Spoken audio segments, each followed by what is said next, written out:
Hi, welcome to Big Boss Season 9 Day 36 episode number 37. So, நாம இன்னைக்கு பேசிக் layout வந்து பார்த்தலாம். ஒருத்தருக்கு நல்ல கண்ணு படிச்சிடுச்சு, ஒருத்தர் வந்து நல்லா அழுவ ஆரம்பிச்சிட்டாங்க, ஒருத்தர் வந்து நிறைய சண்டை போட ஆரம்பிச்சிட்டாங்க. இந்த மாதிரி நிறைய பிரச்சனைகள் இன்னைக்கான எபிசோட்ல இருக்கு. வீடியோக்குள்ள போறதுக்கு முன்னாடி நம்ம சேனல் லைக் அண்ட் சப்ஸ்கிரைப் மறக்காம பெல் பட்டனை பிரஸ் பண்ணிக்கோங்க. வாங்க வீடியோக்குள்ள போலாம்.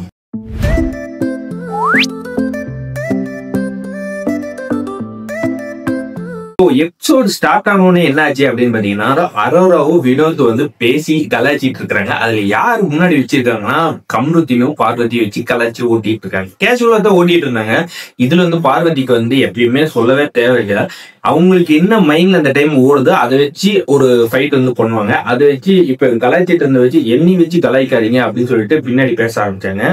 அது ஒரு சீரியஸான டாக்கா போய் அரோரா கிட்ட இப்ப நிறுத்திக்கோங்க, நான் அதான் பேச வேணா சொல்றேன்ல, அதை பத்தி பேச வேணாம் சொல்றேன்ல, அரோரா வந்து விட்டுருங்க, இதுக்கு மேல நான் பேச மாட்டேன் அப்படின்னு சொல்லிட்டு நிறுத்திட்டாங்க. அந்த டாபிக் அந்த டைம்ல முடிச்சுட்டு அதுக்கப்புறமா கம்ருத்தின் கிட்ட இவங்க நினைச்ச டைம்ல வந்து ஏதோ பேசுவாங்க. நேத்து வந்து கலாய்க்கிறப்ப ஜாலியா இருந்தாங்க, இன்னைக்கு அப்புறம் கலாய்க்கிறப்ப வந்து அப்படியே ரொம்ப சீரியஸா பேசுவாங்க. அவங்க மைண்ட்ல வந்து என்ன தோணுதா அதுக்கேற்ற மாதிரி பேசுவாங்க. வாழைப்பழத்துல ஊசி ஏத்துற மாதிரி இவங்க இஷ்டத்துக்கு என்ன வேணா பேசிட்டு போவாங்க. நம்ம கேட்டுட்டு கம்முன்னு இருக்கணுமான்ட்டு கம்ருத்தின் கிட்ட பேசி முடிச்சிட்டாங்க.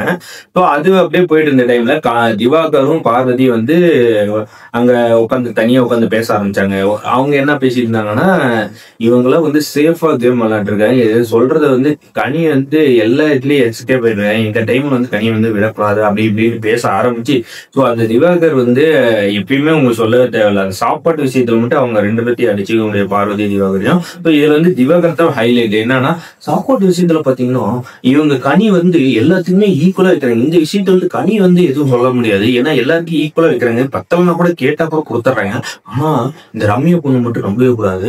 அப்படி இப்படி ஆளை பார்த்து சாப்பிட போகுது. ஒரு கரண்டி வந்து மத்தவங்களுக்கு செஞ்சு வைக்குது, இன்னி பார்த்தோன்னு ஒரு கரண்டி கம்மியா வைக்குது. அப்புறமா நான் திரும்பி கேட்டா கூட இல்லைன்னு சொல்லி அப்படியே மூடி வச்சுது. என்னால வந்து பசியில அது என்ன பண்றதுன்னு தெரியாம மூடி வச்சு நான் வந்துட்டேன், கை கழுவிட்டு வந்துட்டேன் அப்படின்னு சொல்லிட்டு இருந்தேன் அப்படியே. ஸோ அது ஒரு கான்வர்சேஷனா போயிட்டு இருந்தது இவங்க ரெண்டு பேருக்குள்ளார. அதுக்கப்புறமா என்ன நடந்துச்சு அப்படின்னு பார்த்தீங்கன்னா, எல்லாருமே வந்து கேஷுவலா ஒரு பாட்டு பாடிய ஒரு லேடிஸ் மட்டுமே டான்ஸ் ஆடி இருந்தாங்க. இந்த பக்கம் வினோத் எல்லாம் வந்து பாட்டு பாடிட்டு இருந்தாங்க.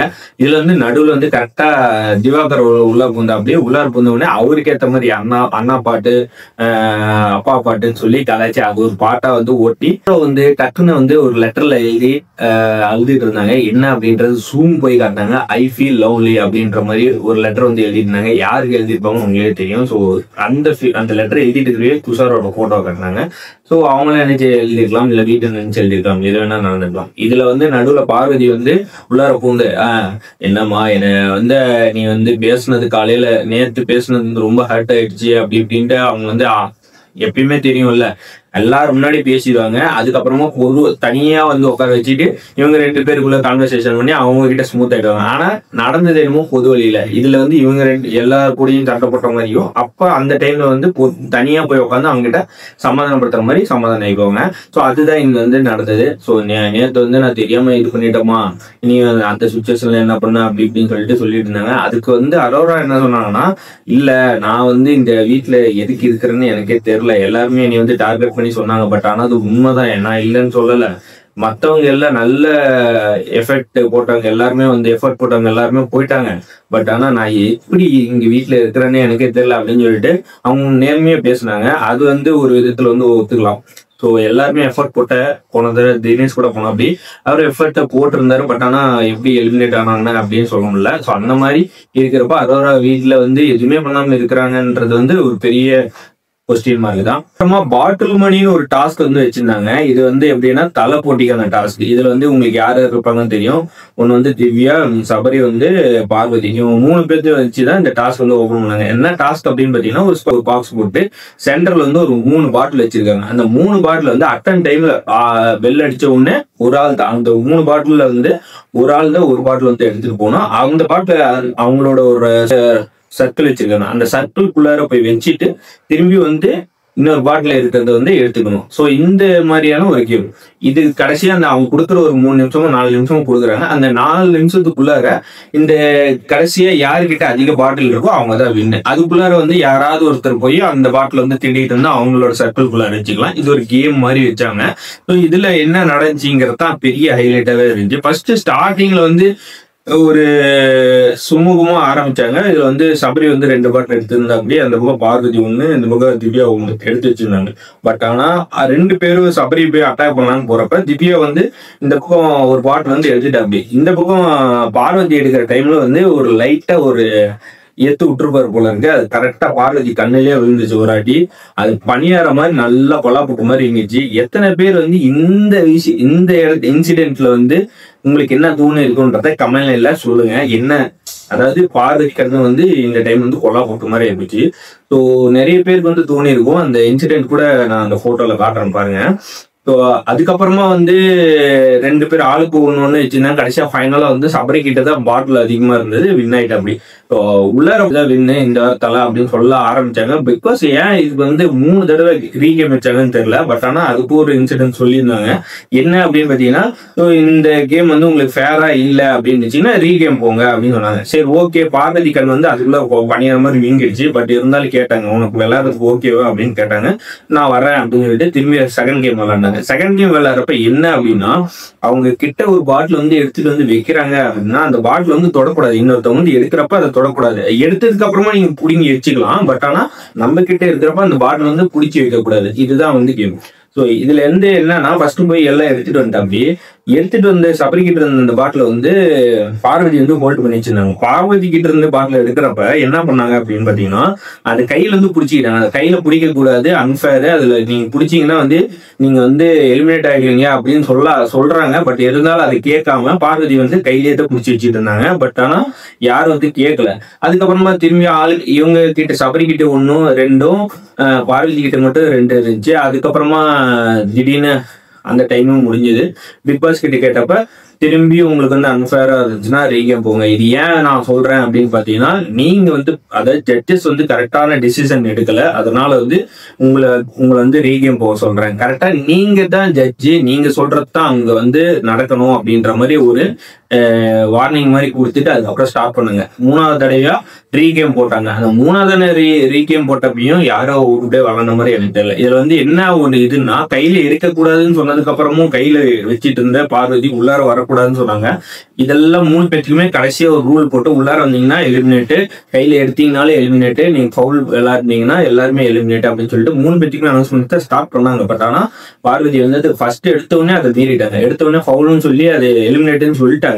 பட் இருந்தாலும் கேம் விட்டு வெளியே போகாம திரும்பி சபரிக்கிட்டே வந்து இடிக்கிறது, நான் எடுப்பேன் அப்படி இப்படின்னு சொல்லாங்கன்னா சபரிக்கு வந்து ரொம்ப கோவம் வந்துச்சு. இந்த பக்கம் திவ்யா வந்து திரும்பியும் உள்ளார வந்தாங்க. அது எலிமினேட்டு அப்படியா ஓகே அப்படின்னு சொல்லிட்டு அவங்க டீசெண்டா நோந்துட்டாங்க. பட் ஆனா அந்த டைம் முடிகிற வரைக்குமே நான் வந்து சண்டை போடுவேன் அப்படின்னு சொல்லிட்டு பார்வதி போய் சபரி கிட்ட வேணும்னே ஏதாவது வாயை கொடுத்துக்கிட்டும் வேணும்னு போய் இடிச்சுக்கிட்டு உட்காந்துட்டு இருந்தாங்க. அப்ப இடிக்கிறப்ப சபரிக்கு ரொம்ப கோவம் வந்துருச்சு. என்னடா இது, நம்ம என்ன சொன்னாலும் கேட்க முடியறோம் அப்படின்னு சொல்லிட்டு அவங்க டிஃபெண்ட் பண்ணிட்டே தான் இருந்தாங்க. கையை வச்சு எதுவும் இல்லை. பட் ஆனால் டிஃபெண்ட் பண்ணிட்டே இருந்தாங்க. ஒரு கட்டத்துல ரொம்ப பார்வதி இரிட்டேட் பண்ண ஆரம்பிச்சோன்னா பிடிச்சி தள்ளியும் விட்டு அப்படி. ஸோ அந்த மாதிரியான நிறைய நடந்தது. அதுக்கப்புறமா தான் பார்வதி வந்து என்ன டோட்டல் ஆப்போசிட் வீடே வந்து எதிர்க்க ஆரம்பிச்சிட்டாங்க. என்ன கேம் முடிஞ்சிருச்சு, நீ வந்து ஃபவுல் கேம் விளையாண்டுருக்கீங்கன்னு சொல்றேன். ஆனா யாருக்கும் ஒத்துக்க மாட்டேங்கிறீங்க, நீ மட்டும் ஏன் சொல்ல வந்து விளையாண்டுட்டு இருக்கீங்க அப்படின்னு சொல்லிட்டு விக்கல்ஸ் விக்ரம் வந்து ரொம்ப ஹார்ஷா வந்து, அதாவது ரொம்ப கோபமா பேச ஆரம்பிச்சிட்டு அப்படி.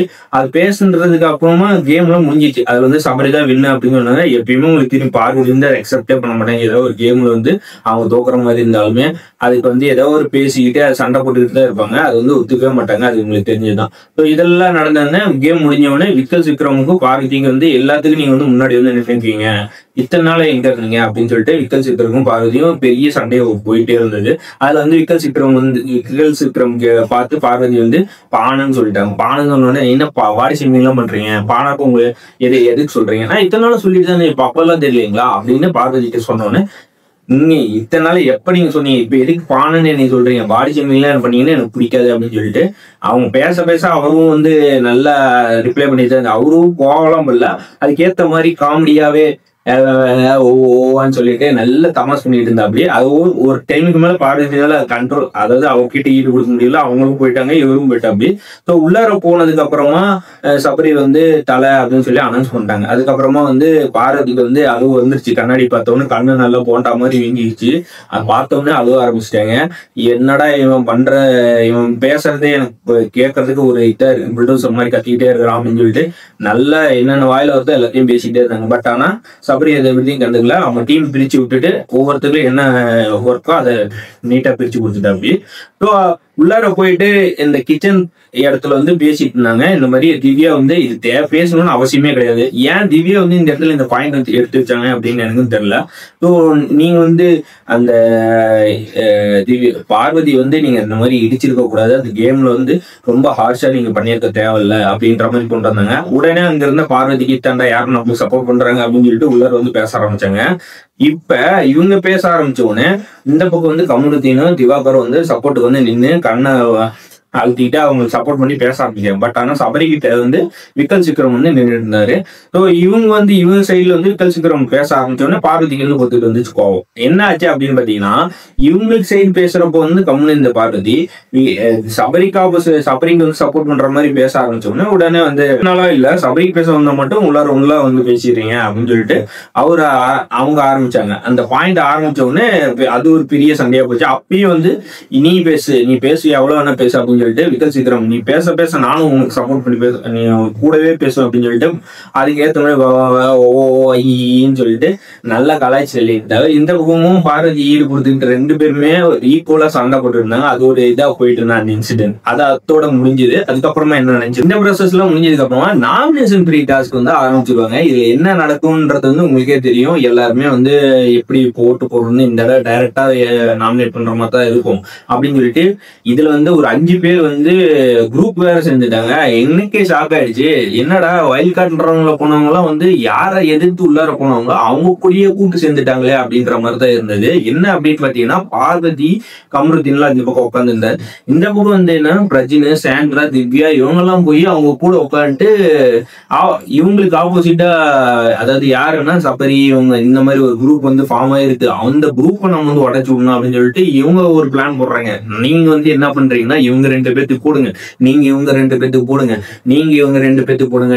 இந்த மாதிரி நாமினேஷன் பண்றப்ப இந்த மாதிரி யாருமே வந்து அந்த டிஸ்கஷன் பண்ணக்கூடாதுன்னு சொல்லியிருக்காங்கல்ல. சோ அந்த டிஸ்கஷன் இவங்க எதுக்கு பண்றாங்கன்னு தெரியல. இதை வந்து விஜய் சேதுபதி சார் வந்து கேட்பாரா என்னன்னு நம்மளுக்கு தெரியல. ஏன்னா ஆளாளுக்கு 2 பேரா பிரிச்சுக்கிட்டாங்க. இந்த மாதிரி பண்ணக்கூடாது ஆக்சுவலா பிக் பாஸ் இதுல. ஓகே, அது பேசிட்டு சுப்ரீக்ஷா வந்து பாத்துட்டாங்க என்னடா டிஸ்கஷன் போயிட்டு இருக்குது அப்படின்னு சொல்லிட்டு அப்படியே பார்த்துட்டு ஒண்ணு தெரியாத மாதிரி போயிட்டு அப்படியே. ஸோ அதுக்கிடையில வந்து இவங்களே பிளான் பண்ணிட்டாங்க, டைரக்ட் நாமினேஷனுக்கு சுப்ரீக்ஷா வந்து நான் சொல்லிடுறேன் அப்படின்னு சொல்லிட்டு சாண்ட்ரா வந்து முடிவு பண்ணிட்டாங்க. இதுல வந்து பாத்தீங்கன்னா நாமினேஷன் ஃப்ரீ ஒரு பவர் இருந்துச்சு பாத்தீங்களா, அதை வந்து வந்து கொடுத்துட்டாங்க. அவங்க ஒய்ஃப் வந்து நீங்க எடுத்துக்கோங்க அப்படின்னு சொல்லி கொடுத்துட்டாங்க. அதுக்கப்புறமா பேலன்ஸ் இருக்கிறவங்க மட்டும் தானே சபரி இதுல நாமினேட் பண்ண முடியாது. ஸோ பேலன்ஸ் இருக்கிற ஆளுங்க மட்டும் தான் இப்போ வந்து நாமினேஷன். ஸோ டைரக்டா நாமினேட் பண்ணுவாங்கன்னு நினைச்சிட்டு இருந்தாங்க. அதுல என்ன ஒரு இதுன்னா, இந்த தடவை வந்து உள்ளார கூப்பிட்டு எல்லாருக்கும் நாமினேட் பண்ணுவாங்க. இந்த தடவை தான் வந்து எனக்கு தெரிஞ்சு மோஸ்ட்லி அதாவது ஓட்டு எல்லாம் பிரிஞ்சிருக்கு. போன தடவை பாத்தீங்கன்னா ஒரே ஆளை வந்து நிறைய பேர் குத்திட்டு இருந்தாங்க. இந்த தடவை வந்து நிறைய ஓட்டு வந்து பிரிஞ்சிச்சு மாத்தி நல்லா. அதாவது மோஸ்ட்லி இவங்க அந்த 5 பேர் வந்து பிளான் பண்ணிட்டாங்க. மத்தவங்க எப்படின்னு எனக்கு தெரியல. ஆனா மத்தவங்களும் வந்து ஈக்குவலா மாத்தி ஒரு குத்திருந்தாங்க. இதுல வந்து ஒரு ஓட்டு வாங்கினவங்களும் போன தடவை ஆட் பண்ணிருந்தாங்க. இந்த தடவை ஒரு ஓட்டு வாங்கினவங்க கூட விட்டுட்டாங்க. 2 ஓட்டு இருந்தவங்களை வந்து கவுண்ட்ல வச்சுட்டாங்க. அதன்படி யார் யாரெல்லாம் வந்தாங்கன்றத பார்ப்போம். இந்த வீக்ல நாமினேட் ஆனவங்க அப்படின்னு பாத்தீங்கன்னா சுபிக்ஷா, திவ்யா, அரோரா, ரம்யா, விக்ரம், சாண்ட்ரா, வினயா, கனி, திவாகர், பார்வதி. ஸோ இவங்க எல்லாருமே வந்து இந்த வீக்ல நாமினேட் ஆயிருக்காங்க. அடுத்தது இதெல்லாம் முடிஞ்சதுக்கு அப்புறமா இந்த டைரக்ட் நாமினேஷன் சுபிக்ஷா வந்து சொன்னாங்க பாத்தீங்களா, பிரஜ்வின். அந்த பிரஜ்வினை கூட்டிட்டு போயிட்டு சுபிக்ஷாவும் சாண்ட்ரா, பிரஜ்வின் 3 பேர் வந்து டிஸ்கஸ் பண்ணிட்டாங்க. எதுக்கு என்ன வந்து டைரக்டா நாமினேட் பண்ணீங்க அப்படின்னு சொன்னதுக்கு. ஸோ அதுக்கு வந்து பிரஜ்வின் வந்து சொல்லிட்டு இருந்தேன், நீங்க வந்து எங்களை வந்து த்ரெட்னிங் பண்ண மாதிரி நீங்க அந்த இடத்துல சொன்னீங்க, அதுதான் எங்களுக்கு வந்து பிடிக்கல, அதனாலதான் வந்து உங்களை டைரக்டாவே நாங்க நாமினேட் பண்ணுவோம், எங்களுக்கு வந்து அது பிடிக்கல, அதனால நாங்க சொல்லிட்டோம் த்ரெட்னிங் பண்ணும்போது. நான் த்ரெட்னிங் பண்ணனா அப்படின்னு சொல்லிட்டு சுபிக்ஷா வந்து கேட்டாங்க. பட் ஆனா இவங்க வந்து சொல்லிட்டாங்க, எங்களுக்கு வந்து அப்படிதான் இருந்துச்சு, அதனால தான் நாமினேட் பண்ணுவோம் அப்படின்னு சொல்லி பேசிட்டு இருக்கிறப்ப வந்து பிரச்சனை வந்து நீங்க சாண்ட்ரா வந்து நீ போமா அப்படின்னு சொல்லிட்டாங்க. அதுக்கு வந்து சுபிக்ஷாவுக்கு வந்து லைட்டா கோவம் வந்துச்சு. ஏன் பேசிட்டு இருக்கப்ப அவங்க போக சொல்றீங்க அப்படின்னு. நீ பேசி முடிச்சிட்டீங்கல்ல, அதனாலதான் அவங்கள போக சொன்னேன், இல்ல பேசுறீங்கன்னா கூப்பிடுறேன் அப்படின்னு சொன்னாங்க. பட் இல்ல நான் பேசல அப்படின்னு சொல்லிட்டு விட்டுட்டேன். அது வந்து டைரக்டா ஒரு கேமரா முன்னாடி சுபிக்ஷா வந்து பதிவு பண்ணாங்க. நான் எதுவுமே சொல்லல, அந்த இடம் நடந்ததை வந்து ஓப்பனா சொன்னேன், அதை வந்து நான் த்ரெட்னிங் பண்ணன்ற மாதிரி சொல்றாங்க. சரி நடக்கிறதும் டைரக்டா நாமினேட் பண்ணிட்டாங்க அப்படின்னு சொல்லிட்டு கண்ணாடி விளையாட்டுன்னு பேசிட்டு இருந்தாங்க. அது ஒரு டாபிக்கா முடிஞ்சது. இந்த நாமினேட் பண்ணிட்டு இருக்கிறப்பே சில சண்டைகள் நடந்தது. என்ன அப்படின்னு பாத்தீங்கன்னா, திவாகரும் இந்த பக்கம் கம்ருதீனும் வந்து உட்காந்துட்டு இருக்காரு. இந்த வினோத் வந்து ஏதோ சம்திங் காமெடி பண்ணியிருக்காங்க, யாரோ பார்வதி உள்ளார போற டைம்ல. அதுல வந்து இவங்க கம்ருதீன் கொஞ்சம் கோவம் வந்து, என்ன இந்த டைம்ல இப்படி பேசலாமா, திவாகரும் கோவம் வந்துச்சு. திவாகர் சொல்றாரு சபரியை கூப்பிட்டு, இவர் வந்து இந்த டைம்ல சீரியஸா காமெடி பண்ணி எனக்கு வந்து எனக்கே சீரியஸ் ஆகி போச்சு, இந்த மாதிரிலாம் இந்த டைம்ல சொல்லலாமா அப்படின்ற மாதிரி கேட்டாப்படி. கம்ருதீன் திவாகரும் கொஞ்சம் அடிக்கிற மாதிரி இருந்துச்சோன்னே சபரி வந்து நிறுத்திட்டாரு, பேசாதீங்க, இந்த இடத்துல பேசணும்னா முடிச்சதுக்கு அப்புறமா எதுனா பேசிக்கோங்க அப்படின்னு சொல்லிட்டு கொஞ்சம் கண்ட்ரோல் பண்ணிச்சாரு. அதுக்கப்புறமா பார்வதி வந்து உள்ளார வந்து உட்கார்ந்த உடனே திரும்பி ஏதாவது பேச ஆரம்பிச்சாங்க. அப்போ வந்து விக்கல் சித்திரம் வந்து சபரி கிட்ட பேச ஆரம்பிச்ச உடனே விக்கல் சித்திரம் வந்து ஒரு துப்பாயா அப்படின்ட்டு ஆரம்பிச்சா. அப்படி அதை பேச உடனே பார்வதிக்கு வந்து கோவம் வந்துருச்சு. என்ன அப்படின்னா, எதுக்கு எடுத்தாலும் சபரி பத்தி பேச ஆரம்பிச்சாலே இவர் வந்து உள்ளார பூந்துக்கிறாரு, மற்ற விஷயத்துக்குலாம் இவரெல்லாம் உள்ளார வர மாட்டார், இந்த டைம்ல தான் வந்து உள்ளார வந்து எதுனாலும் பேசுவோம், அப்படி இப்பதான் இவர் வந்து பொத்துக்கிட்டு எல்லாமே வரும் அப்படின்ற மாதிரி பேசினா. அப்படி அது ஒரு டாபிக்கா அந்த டைம்ல போயிட்டு இருந்து அது முடிஞ்சிச்சு. எல்லாமே இதெல்லாம் பேசி அதை முடிச்சுட்டாங்க. அதுக்கப்புறம் என்ன நடந்துச்சுங்கிறத பார்ப்போம். கிச்சன்ல வந்து சுபிக்ஷா வினயோ நின்றுட்டு பேசிட்டு இருக்கிறப்ப டக்குன்னு வந்து வினோத் வந்து எதோ சொல்லிட்டாரு போல இருக்கு, உட்காரு சம்திங் ஏதோ சொல்லிட்டாரு போல இருக்கு. அது வந்து சுபிக்ஷா வந்து செட் ஆகல. நம்மள வந்து இந்த மாதிரி பேசிட்டாங்க, நாக்கு எப்படி வச்சு பேசிட்டு அப்படின்ற மாதிரி சொல்லியிருக்காங்க. ஸோ அது கேட்டவுடனே வினயா எப்படியுமே சொல்ல தேவையே இல்லை, எதுனாலும் ஓப்பனா சொல்லிடு, இது எதுக்கு கேட்காம இருக்கு அப்படின்னு ஏற்றி விட்டாங்க. உடனே சுபிக்ஷா வந்து வினோத்தை பார்த்து கேட்டிருக்காங்க. வினோத், நான் அப்படியே நீ சொன்னேன், நான் அந்த மாதிரிலாம் சொல்ல கிடையாது, நான் ஏதாவது ஒன்று அசிங்கமா பேசணும் அந்த மாதிரி நான் எதுவும் பேச கிடையாது, இல்லை நீங்க பேசுனீங்க, நீ செய்கை காட்டினீங்க அப்படின்னு சொல்லி சொன்னதுக்கு அப்புறமும் யாரோ ப்ரூஃப் இருந்தா கொண்டு வாங்க, நான் யாரும் இல்லாதெல்லாம் நான் ஒத்துக்கவே மாட்டேன்னு சொல்லியிருந்தேன். அப்படி அதுக்கப்புறம் வினயாவும் உள்ள வந்துட்டாங்க. வினயாவோட வந்து நீங்க பண்ணீங்க எனக்கு தெரியும் அப்படின்னு சொல்லிட்டு பேசணுன்னே, இல்ல நான் பண்ணவே இல்லைன்னு சொல்லிட்டு இருந்தாரு. அது ஒரு கான்வர்சேஷனா ஓடிட்டு இருந்தது. அதையும் இந்த அப்படியே கொஞ்சம் பேசி அந்த டாபிக்கை முடிச்சிட்டாங்க. அந்த டாபிக் முடிஞ்சோடனே பார்வதியும் வினோத் கம்ருதீன் 3 பேர் வந்து உட்காந்து பேசினாங்க. அந்த பிரச்சனை வந்து ஸ்டார்ட் ஆச்சு இல்லையா, நீங்க இருக்குன்னா இந்த மாதிரி டைம்ல வந்து சீரியஸான டைம்ல வந்து காமெடி எல்லாம் பண்ணிட்டு இருக்கீங்க, நீங்க பண்ணலாமா, நீங்க வந்து இப்படி பண்ணலாமா அப்படின்னு பார்வதி வந்து வினோத்தை பத்தி கேட்டுட்டு இருந்தப்ப வினோத் சொன்ன, அப்படியே நான்லாம் வந்து இது காமெடிலாம் பண்ணுமா, அந்த டைம்ல ஏதாவது தோணுச்சு அது சொன்னேன், அது வந்து பெரிய இஷ்யூ மாதிரி கொண்டு. அப்ப உடனே கம்ருதீன் வந்து, இல்ல நீங்க சொன்னீங்க, நான் எதுக்கு நீங்க அந்த டைம்ல வந்து அதை சொல்லணும் அப்படின்ற மாதிரி ஏதோ பேசினாங்க. ஏதோ காமெடி சம்திங் பண்ணியிருக்காங்க உங்களுக்கு. அது வந்து ரொம்ப பார்வதி போற டைம்ல நான் சொன்னேன்ல, அது வந்து செட் ஆகல, நீங்க அதை பண்ணக்கூடாதுன்ற மாதிரி பார்வதி இல்லம்மா நான் அது பண்ணல அப்படின்னு சொன்னோடனே உடனே கம்ருதீன் சொல்லிட்டாரு, அங்க இருக்க 2 பேர் வந்து நீங்க கெட்ட வார்த்தை யூஸ் பண்ணீங்க அப்படின்னு சொன்னாங்க. ஆனா எனக்கு அப்ப தோணல, ஆனா இப்போ வந்து தோணுது, நீங்க வந்து எதுக்குமே ஒத்து முடிவுன்னு அப்ப ஒருவேளை நீங்க சொல்லியிருக்கலாம் அப்படின்ற மாதிரி சொன்னா. அப்படி ஓகே இது வந்து செட் ஆகாது அப்படின்னு சொல்லிட்டு வினோத் கிட்ட, அம்மா நான் சொல்லியிருந்தேன்னா மன்னிச்சுக்க, இதுக்கு மேலே நான் எதுவும் சொல்ல மாட்டேன், நான் பாத்துக்கிறேன், எதாவது ரிக்வஸ்ட் கூப்பிட்டாருன்னா அவர்கிட்ட கூப்பிட்டு நான் எதனா பேசிக்கிறேன் அப்படின்னு சொல்லிட்டு பேசி இன்சூரன்ஸ் வச்சு ஒரு இதை கொண்டு வந்தாங்க, அச்சாக்கியா இன்சூரன்ஸ் இல்லையான்ட்டு. அதை வந்து ஒரு மார்க்கெட்டிங் மாதிரி போட்டு அதை முடிச்சு விட்டாங்க. இந்த இன்னைக்கோட எபிசோட்ல இப்படிதான் நடந்துச்சு. இதுல வந்து என்ன ஒரு இன்ட்ரெஸ்டிங்கா நடந்தது அப்படின்னு பாத்தீங்கன்னா, பார்வதிக்கு வந்து கேம் வந்து கண்ணு வந்து பணியாற மாதிரி குறைச்சிச்சு. கடைசி வரைக்குமே அப்படிதான் இருந்தது. கண்ணாடியை பாக்குறப்பெல்லாம் பார்வதி உட்காந்து அழுதுகிட்டே இருந்தாங்க. இதை பாக்குறப்போ உங்களுக்கு என்ன தோணுச்சுங்கிறத கமெண்ட்ல சொல்லுங்க. இந்த மாதிரியான அடுத்த இன்ட்ரெஸ்டிங்கான வீடியோல மீட் பண்ணலாம். நம்ம சேனலை லைக் அண்ட் சப்ஸ்கிரைப் பண்ணிக்கோங்க. அடுத்தடுத்து இன்ட்ரெஸ்டிங்கான வீடியோ வந்துட்டே இருக்கு. தேங்க்ஸ் ஃபார் வாட்சிங்.